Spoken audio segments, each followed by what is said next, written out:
Carnegie Mellon. I just graduated this past spring. I was a co-founder of the Carnegie Mellon Sports Analytics Club, along with Max, Ron, Steven, some of the other core members. After that, I interned at the NFL Network after my junior year, and now I'm currently working at ESPN in New York City. I'm an ad systems data analyst for them, so I'm on the sales side. But it's my pleasure to be able to introduce Sandy Weil. Sandy currently is the Director of Sports Analytics at Carnegie Sports and Entertainment. In that role, he facilitates the growth of the company's various sports franchises, including the Los Angeles Rams, Denver Nuggets, Colorado Avalanche, Colorado Rapids.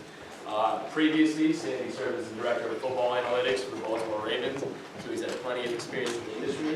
Which leads us to what he'll be talking to us about. We'll be hearing some more about the key components of sports analytics that you wouldn't necessarily learn in that academic environment.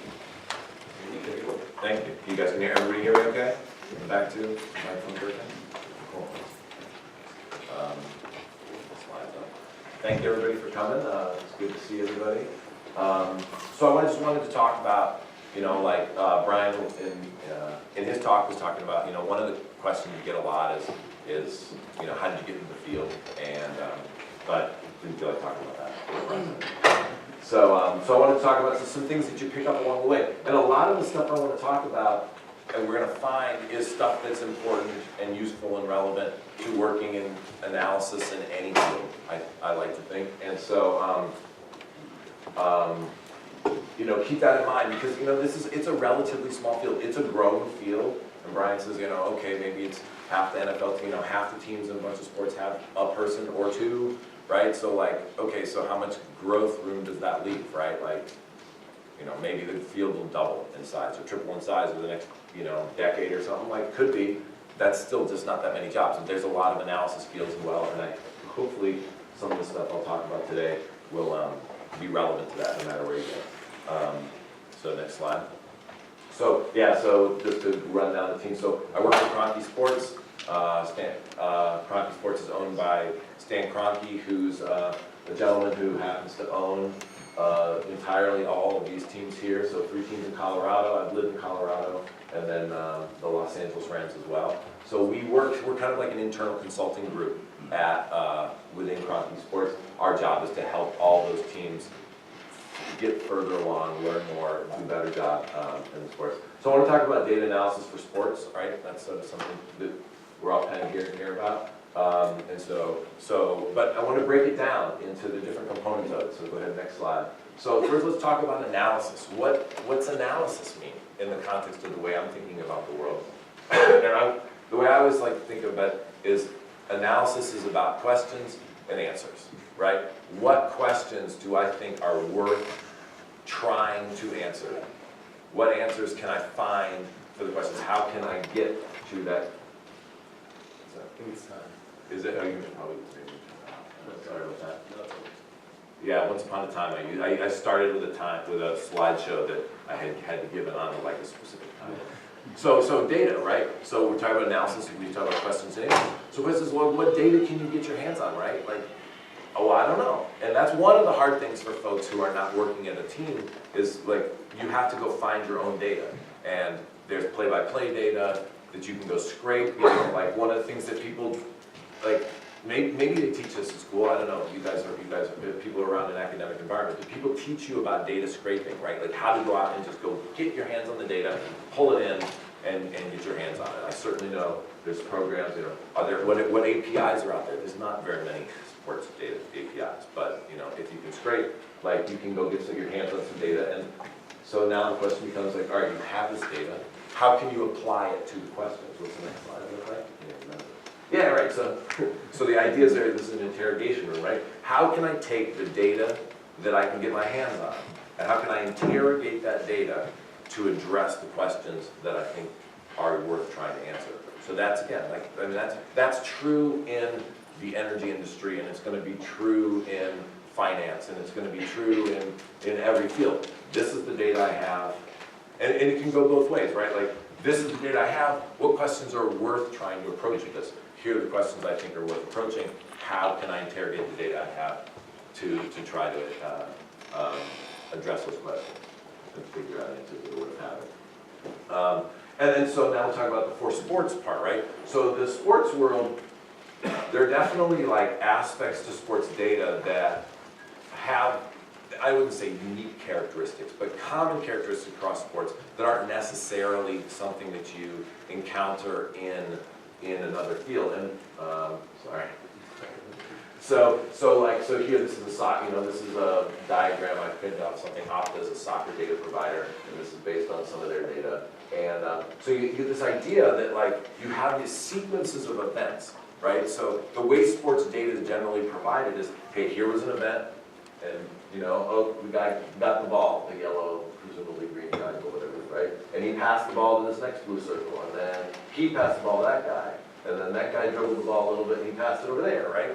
And so, like, you have this, the data is structured in a way that's event to event to event, but you have information that you kind of need from both sides of your data, right? It's like, did this eventually result in a good shot or not, this possession, right? Like, you kind of useful to know what the outcome of this series of events was if you want to try to figure out some information about whether something was a good decision or not, say.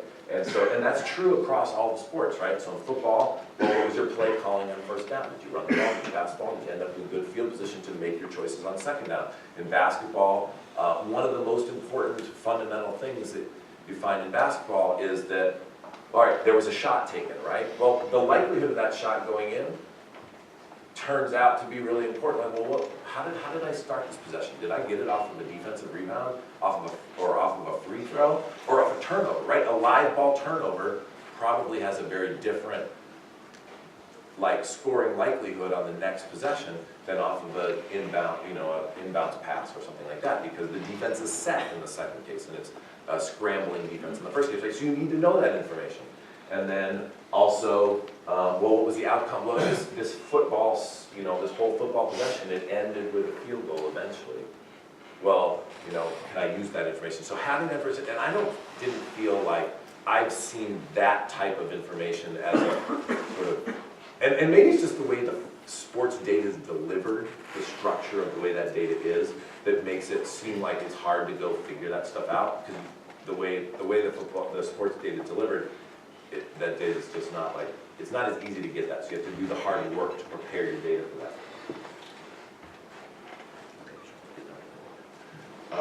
So this is a graphic borrowed from my friend Ben Alamar's book. Actually, Ben works with Brian.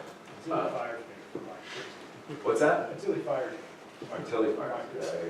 So the other thing that's worth pointing out is this whole field of sports analytics, and probably again true for all fields of analytics, is that there's multiple jobs in here, right? Like most of the time, and probably in the context of this talk, most of the stuff we're talking about is going to be in this world of this analytic modeling, right? So predictive modeling and descriptive modeling. But there's really 3 different roles within this, and most teams start out trying to find somebody, because you kind of need somebody who can do all 3 of these when you only have one person, because you need somebody to manage your data, to take care of your data, organize the data, make sure that every passing play, you know what the outcome of the drive was, and to do that hard work with that. And then how are you going to deliver this stuff? Can you build a front? So I think of these now as sort of back end, front end, and analyst, right? You need some back end capabilities, you need some front end capabilities, and you need that. So just because you don't have to be a statistical modeler to have a job in this field or to be able to do something useful on it, all of these jobs are sort of part of the field. So I think that's an important piece. So people will tell me well, how do I get into this field? And the first thing I say is, you better know how to code. And I don't really care if you know how to code R, or you know how to code in SQL, or you know how to code in some front end, JavaScript or something like that. If you can code any of these, you could potentially be working in the field. And ideally, probably won't be able to do all of it. So yeah, let's see. What's next? Oh yeah, so other lesson stuff, other things to talk about. So go ahead. So one of the things is, when I'm working on something in Baltimore, I always, and it's still true now, it's like you're working on some project, and it's like, okay, this is the thing I want to eventually get to, and I feel like it might take me, I might spend I have 3 weeks to work to something, and the first 2.5 weeks of it is just preparing my data. So go to the next slide. So it's like, you imagine you get this data and you say, all right, well, what is the eventual model I want to do? Okay, well, I've got some dependent variable that I want to, figure out, do some predictive analysis on it. And to get there, I've got to, well, how am I going to encapsulate the position of the player? Well, I don't have a good variable for that. So you might spend days and days and days preparing something and getting your data lined up just so you have the just so measure of maybe like how much, or what's the player's position and relative to this particular question I'm trying to answer. And I always feel like I spend 95% of my time doing this part. And of course it's analysis, right? But it's like, when I get to the end, it's like the last model is 2% of the time. It's like, oh, now that I've got all these variables created, now I can run this model. And so, you can imagine like, how much time does this player miss due to injury? Well, I've got to organize the data around the games and the plays, and how do I want to measure that, and how do I figure out whether the guy's actually, is he missing time because he's injured, or is he missing time because he sucks, right? And he's just not playing, right? So having some way to gather that data. So don't lose track of the fact that if you have a good data set, so go ahead to the next slide. If you have a good data set and you've organized your stuff well, then when you're done with the result, regardless of what it was for, maybe it was an input for this one model, you have it now in your data warehouse. Now it's there where you can use it anytime you have a related question. And it's like, let's see, I'm going to do on this now. Oh, I can go grab this from here, and I'm going to go grab this from here, and now I'm ready to roll forward. And invariably, the second time you get to it, I want a kind of a slightly different version of this same variable. But you have the infrastructure in place to do it. And so that's a really important piece, is to have this data infrastructure in place so that when you run something, it's available for you for the future. Does that make sense? Right? And so I talked about this idea of like stacking results. And so hey, I built this model to describe this, player's availability related to injuries. Now I can use that as a variable for, I want to predict what the guy's contracts are going to look like, right? Is injury, is the guy's availability important? It probably is.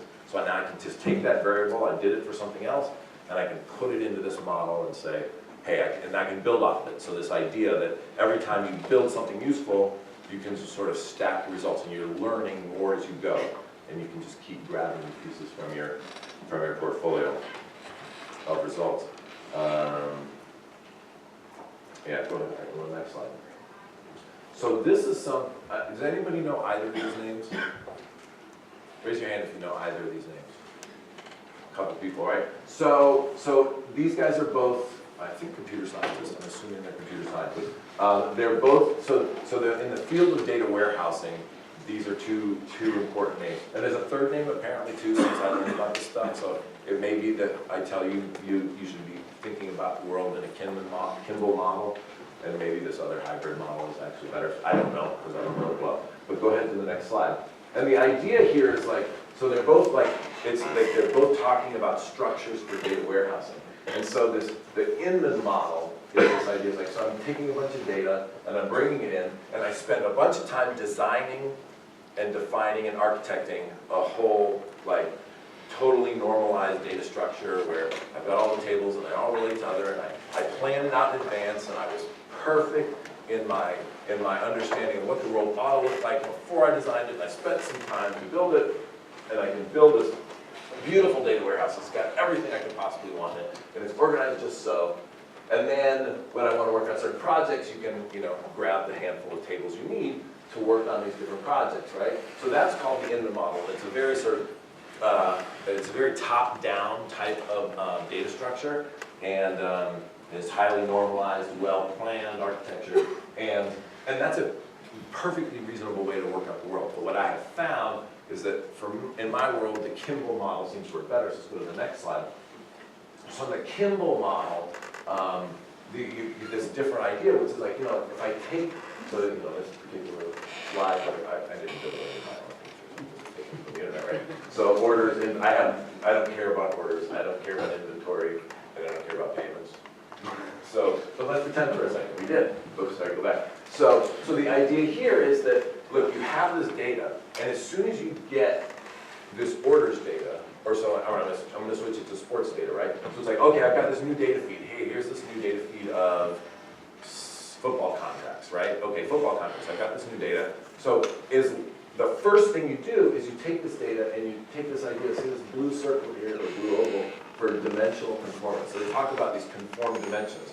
It's like, if I have a good, well-organized table that's just all the players, the whole universe of players, what their player ID is, if I get a data set with a bunch of, once I take the data set and I get the players to have my player ID on it, right? If I can get it so that it has my player ID on it, has my club IDs on it, and my game IDs on it, then I'm kind of done. That table's now ready for me to use however I want to use it, right? And I don't have to like figure out how do I gonna structure this into all this other stuff and make everything just so, as soon as I get it to the point where, and so that's why this graphic here, right? So it's orders, right? The order starts in the red, and then you can see on the back side of the, so ETL stands for extract, transform, and load process.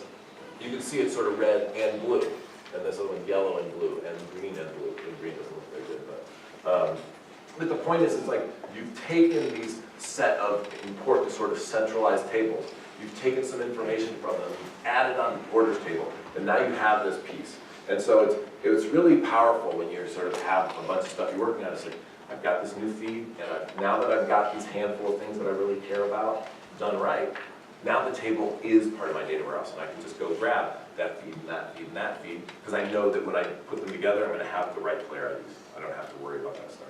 So this is an important thing. So, and I don't feel like data science, I mean, I went to school here 20 years ago, so maybe it's different now, but I suspect that probably in these kinds of programs, they don't talk enough about architecting your data, organizing your data, and doing stuff like that, because it's real. I mean, if we're working with data, it's got to be set up right for you to be able to do anything useful with it. So here's the next piece, right? So you've got to get your numerators right. So get your numerator right as best you can. So the example I want to talk about here is, you're working on some question. What am I trying to measure? What am I trying to work on? So the football example I would use in this case is, we talk about yards per, yards per receiver, right? But if some data providers will provide you that data. They talk about air yards, right? So how far downfield was the pass targeted, and then yards after the catch, right? We both understand this idea. It's like air yards and yards after the catch, right? So if you're trying to think about, is this player a deep threat or not? I probably don't care about his yards after the catch in the context of whether I'm saying this guy is a good deep threat player, right? And so, but if I'm talking about whether a guy's elusive or something like that, well then the measure I probably want to use that, the metric I want to use for that is probably the yards after catch would be more appropriate. So you just have to think about when you're answering a question is, don't just assume that the number that you have, that's available to you is the right one. Think about the question you're trying to answer. What am I trying to measure? But even just as important as the numerator, go to the next slide, your denominators are pretty important too, right? And so, so the example I talked about there on the new, so we were talking about the air yards, right? So it's like if so you're talking about a deep threat, right? So air yards is the right numerator. What's the right denominator for that? Per catch? Okay, well that tells me something, right? Maybe per route run, it might be the thing I care about more in the context of this particular problem, right? Because what's my scarce resource in this, right? My scarce resource is playing time. I'm putting the guy in the field. He's gonna go downfield. Sorry for that. Yeah, back to the moment.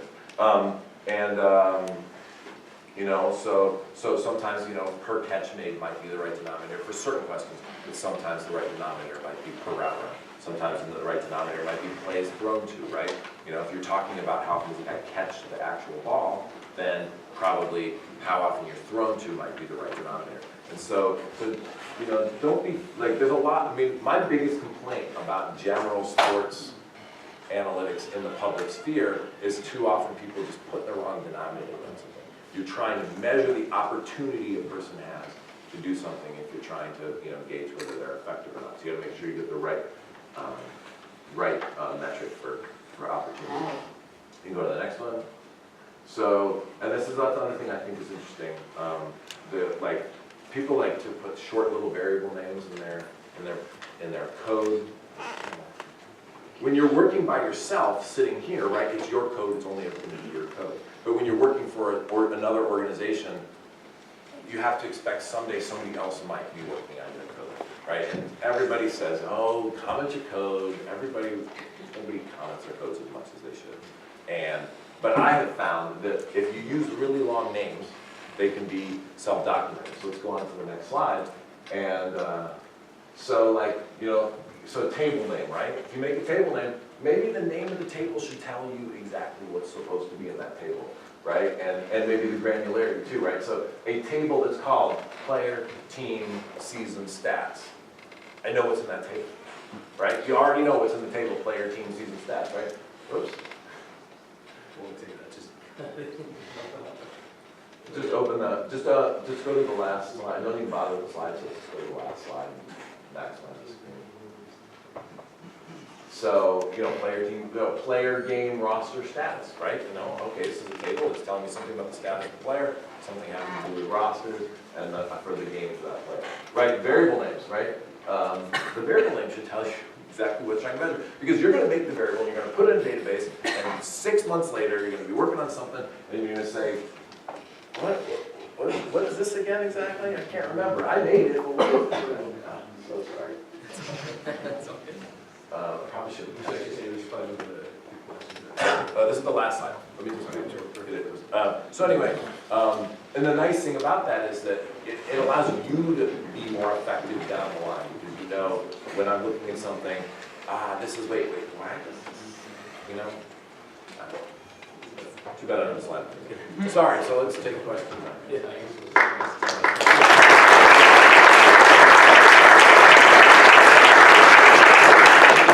We've got time for maybe just like one question before we have to. Did I go too long, huh? Yes, sir.